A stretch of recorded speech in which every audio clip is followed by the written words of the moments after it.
Napanumdum ko ikaw nga nagalingkod sa imong pahuwayan. Nagabasa it Biblia, mga libro it kasaysayan. Ginturo mo kamunro paghigugma sa edukasyon, agro-kuryosidad sa kalibutan nga palibot ko. Bukas nga isip ag maabi-abihon nga tagipusoon, duyon ro imong bilin kamo.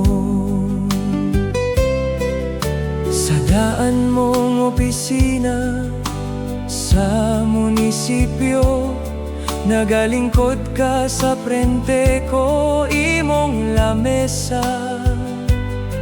Nagamakinilya ka it mga pulong ag numero nga wa ko maintindihan. Ginsiguro mo nga royaman it banwahay ginahalungan. Pareho ka sa imong patron nga si San Pedro, robato it pagtuo sa imong kusog na tukod ro aton pamilya.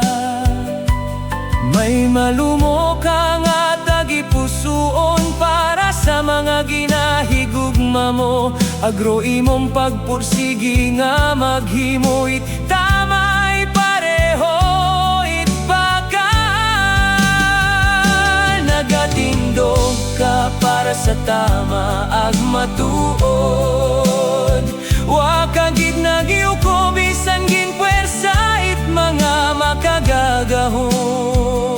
Nagahambay kahit kamatuoran sa mga may gahom, wa kagid nagkompromiso, wa kagid nahadlok hayro kamatuoran. Ay inagimo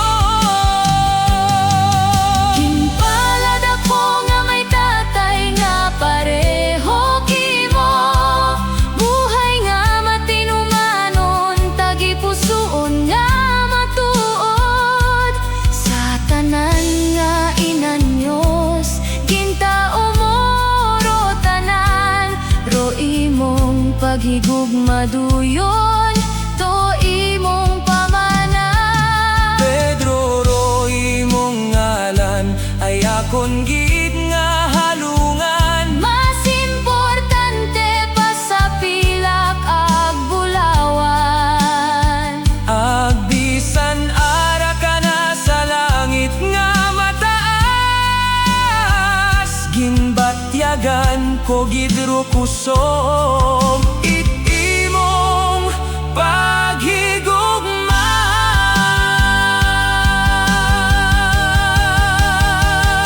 Halin sa paging tresorero hasta sa pagserbisyo sa banwa, ginsud mo ro integridad pareho sa korona. Konsehal nga may tagipusoon it alagad, Gintuman mo ro imong tawag, halin pa sa umpisa. ag nga ni nagpahuway ka na kung di nagakantaro mga